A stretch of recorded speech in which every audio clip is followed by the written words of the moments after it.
Hola, ¿qué tal?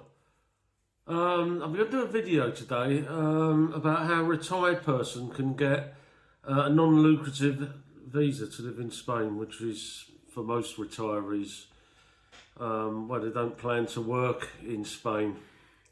But what is a non-lucrative visa? Well, it's a residence visa for non-EU citizens that allows people who are retired to live in Spain without working or earning money there. So you can live in Spain full time and travel freely across the Schengen area, but you cannot take a job, start a business, work for a Spanish company, remote working, client work from abroad. That's a whole separate issue, a whole nother video, because if you're someone who wants to work remotely, you think you've got a laptop, you can just come and work from home like you do maybe in whatever vanquished nation you come from. No, that's not acceptable. You would have to get a digital nomad visa.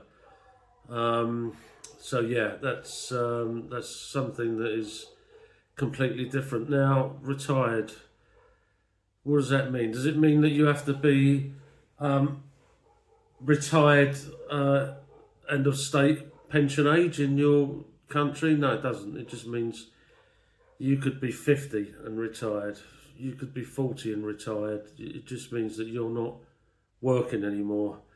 I mean, if you make an application for a non-lucrative visa and you're 25, well, that might raise some eyebrows. You might not get away with that one. But anyway, let's start. And what I'm going to do is talk you through the process. And at the end, I'm going to mention something that out of all the videos I've seen, I don't think it's been, certainly the videos I've seen, not been mentioned. So I'll come to that at the end. Right, so how do you start the application? Well, you'll need a national visa form and an EX01 form. And you'll get them, you can download them from the Spanish Ministry of Foreign Affairs, or I think from the website of the consulate, whatever country you're making your application in. Of course, then you need to gather all your documents and make sure that they're apostolized and legalized.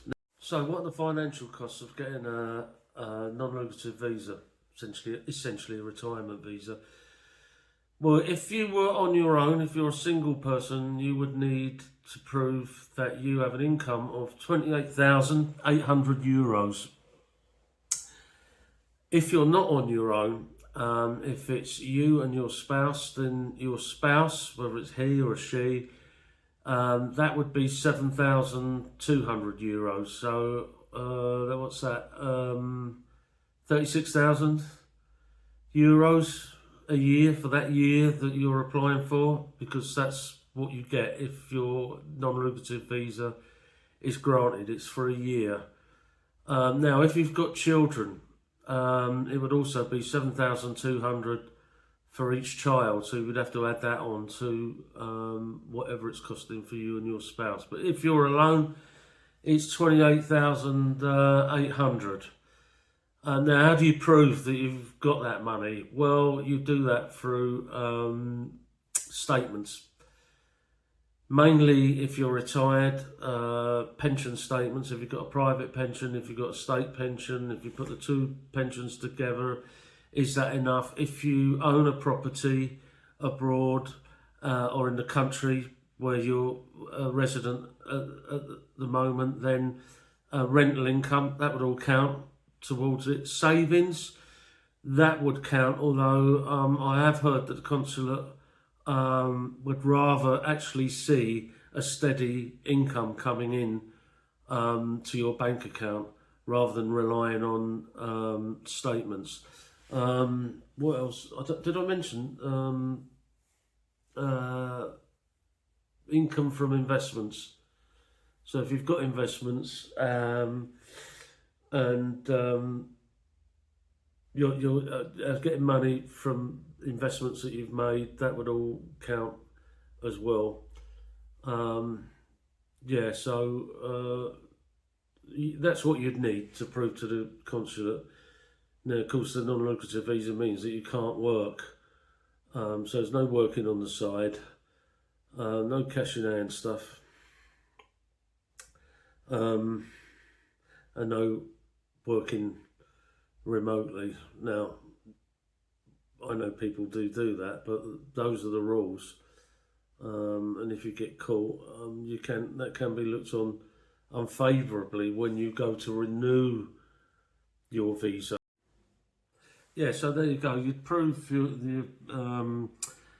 financially you can afford to come to Spain and not be a burden on the state with pension statements, both private and state pensions, savings, investment income, and rental income. So if you own a property abroad and you're renting that out, that would count. That would go towards the 28,800 that you would need if you were coming on your own. What else? Big cash savings alone can work, but really showing predictable income like ongoing pensions looks better to the consulate. Consulate is where you're going to apply for your non-lucrative visa in whatever country you're residing, because you can't apply for the visa from Spain. It has to be done, the application has to be done in the country where you're resident. So a lot of people, you can do it yourself, but a lot of people will use agencies. My personal advice would be to use an agency. I just think it takes all the stress and hard work out of it. But it's up to you. If you feel confident, then go for it. Now, you need private health insurance, comprehensive private health insurance that's valid in Spain. You can't take out a private health insurance policy and then think, well, once I get the non-lucrative visa, I'll cancel it. No, that's not going to work. You've got to prove to the consulate that you've paid upfront for a year. So you're covered for the year for which is the length of time for which you will get the non-lucrative visa. So when you get a non-lucrative visa, it will initially be for 1 year. So you have to show that you're covered for healthcare with a private medical health policy, and that you're not going to be a burden on the state. Now, the other thing you've got to do is you've got to get a doctor's certificate from your GP or your health centre showing that you're not carrying any contagious diseases or any disease that you're going to bring into the country. So that's part of the process. Another thing that you have to do is get a police criminal records check to show that I wouldn't say it preclude you from getting the visa if you've got a criminal record, but it would depend what that criminal record is and how serious the Spanish consulate view it. You'd also need to show wherever you've been. So let's say I'm a UK citizen and I get a criminal records check done in the UK, and that's clean. But for the last 5 years, I've been living in let's just say Germany. I would have to get a criminal records check done in Germany to show that I've not been or I don't have criminal convictions in Germany for the period that I was living there. And that's one of the requirements. I think the Spanish are pretty hot on that. Now, once you have that criminal records check, that has to be apostolized, legalized and translated into Spanish. I mentioned about the medical certificate, didn't I? You need a valid passport for at least 1 year, and it's got to have blank pages. Proof of accommodation. You usually need a rental contract or a property deed showing where you'll live in Spain, which you would do anyway, wouldn't you? If you're applying for a non-lucrative visa, you've probably taken steps to sort that out and spoken to perhaps agents, letting agents, property agents in Spain anyway. So, I mean, that should be pretty straightforward. So, where and how do you apply? Well, you've got to make the application from your home country or wherever you're a legal resident, and you have to do that at a Spanish embassy or consulate that has the jurisdiction over you. You can't enter on a tourist visa and then try and make the application for the visa from Spain. That's a common trip up. You'll fill out a visa form plus a form called an EX01. You then need to gather all your documentation, which I've mentioned earlier, and submit everything in person at the consulate. Once approved, you'll get a visa sticker in your passport allowing you to enter Spain. And then within 30 days of arriving in Spain, you must apply for your TIE, which is a residencia card. They call it Tarjeta de Identidad something. But basically it's a foreigner ID. So what happens after the approval? Well, typically you'll get the non-lucrative visa for 1 year. When that 1 year has expired, it will be renewable for 2 more years. And after 5 years total, you can potentially apply for permanent residency and eventually citizenship if that's what you want. Now, just going back to what happens after you've got the non-lucrative visa for a year. At the end of that year, you then have to make the application. You won't have to submit everything that you submitted on the initial application, but you would have to prove that you've got enough funds to sustain you and dependents or your spouse or partner for the next 2 years. So you get the visa for 1 year. If you decide that you like living in Spain and you want to stay longer, the next visa that you would be applying for would be for 2 years. And again, you would have to show that you've got the funds. So for 2 years, for the first year it was 28,800. So it would be double that for the next 2 years. And you've got to show that you've actually got that money or that you've got funds coming in, which I explained about earlier. And the same for kids, if you've got kids, and obviously your wife or your partner. So you would have to show that you can still support yourself. Now, taxes. If you stay in Spain for more than 183 days in the year, you'll likely become a Spanish tax resident. That means reporting and possibly paying taxes in Spain. Now, paperwork, yes, it's not a lot of fun. A lot of people will use agencies. How long does it take? I think typically between 3 and 6 months. If you do your research, if you are well prepared, there shouldn't be any hiccups. And as I say, if you're using an agency, they'll guide you through. I've know a couple of people where it's actually taken less than 2 months, and in one particular case, just over 1 month. I think that's the exception, definitely not the norm. Yes, the paperwork's not a lot of fun. You know, who likes doing paperwork? And you have to remember that everything has to be apostolized, it has to be translated. But if you get the non-lucrative visa and you're successful, well, the prize is tapas and siestas. Oh, and the sun as well.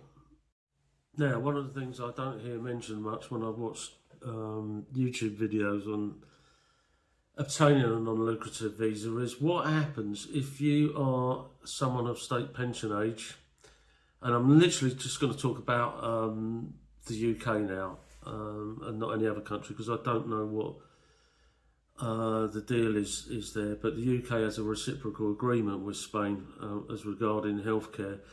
So Yeah, if you are of state pension age, apparently Spanish consulates now widely accept what is called an S1 form, and that's provided by the National Health Service, the Overseas Healthcare Services, as a valid substitute for private insurance.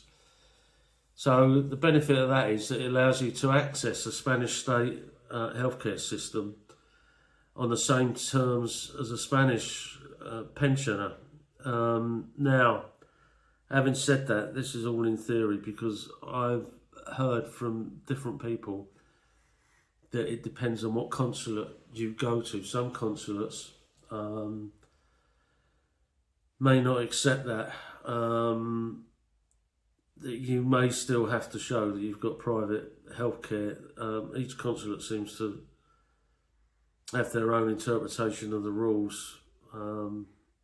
Anyway, I'll run through what you would have to do if you are someone who's of state pension age and wants to obtain healthcare on the Spanish system. That's the route that you want to go down, and you want to apply for Spanish national healthcare. You can't just do that. You can't make that application when you turn up at the consulate. You would have to prove that you're entitled to it as a pensioner, and you would do that by getting an S1 form, which you get from the NHS, and that's easy enough to get. You can phone them. You can request one online. Normally they'll want an address that you're going to be living at in Spain, or a move date. Once you've got that form, you would then go take it with you to the consulate with all the other paperwork that you've got and prove to them that you're entitled to Spanish healthcare. Now, apparently, the consulates are now accepting accepting that as an alternative to having comprehensive private healthcare, but only if you're of state pension age and you've got the S1 form. Anyone else, if you've retired and you're under state pension age, you've got to have the private health insurance for the whole of the year. Now, if the consulate accepts your S1 certificate as an alternative to private healthcare, what you then do is you submit your S1 form to the Social Security Office for Spain, which I think is the INSS. So you submit that, they put it under consideration, and then, actually I say consideration, mine was under consideration, but I went for a completely different method because I made my application under the withdrawal agreement. So anyway, yeah, you would lodge the S1 form with the INSS, Spanish Social Security Department.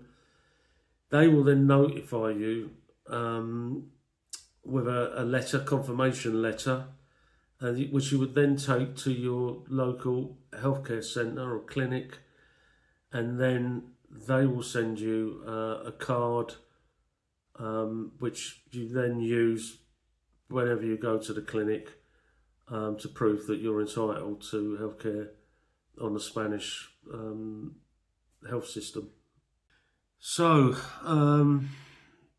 regarding that, about going and proving that you're of state pension age, personally, I've got to be honest, I'm assuming that if you are someone who's considering coming to Spain on a non-lucrative visa and you are of state pension age, you can afford it. Personally, for the first year, I'd just take out the private health insurance because I have heard stories, as I said, where some consulates are not accepting it. But in theory, you should be able to. So it's up to you. I would be advised, if you're using an agency to go run you through the process, I'd just be advised by them. So hopefully you'll be approved once you've done all that, and you'll be given a visa sticker which goes in your passport, and then That allows you to enter Spain, and then within 30 days of arriving in Spain, you must apply for your TIE card. I'm not even going to try and pronounce what the words are for TIE, but basically it's a national foreigner ID card. That's really all you need to know, and you'll have that, and you can use that when you go in and out of the country. You show it with your passport, so that they won't stamp your passport. So as I said, the paperwork won't be fun. So just to go through it quickly, quick checklist. You need your completed visa and EX01 forms, passport with 1 year validity, proof of financial means, pension, savings, investments, private health insurance for the year, unless you're of state pension age and you want to try and go down the route where you're making an application using an S1 form. You need a clean criminal record certificate, medical certificate from your GP showing that you don't suffer from any kind of contagious diseases, and you need proof of where you'll live in Spain. And all of that has to be translated and apostolized where required.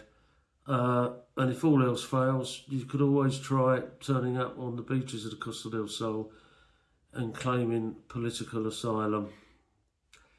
Good luck with that one. Anyway, till next time, hasta luego. Hope that's been of some help.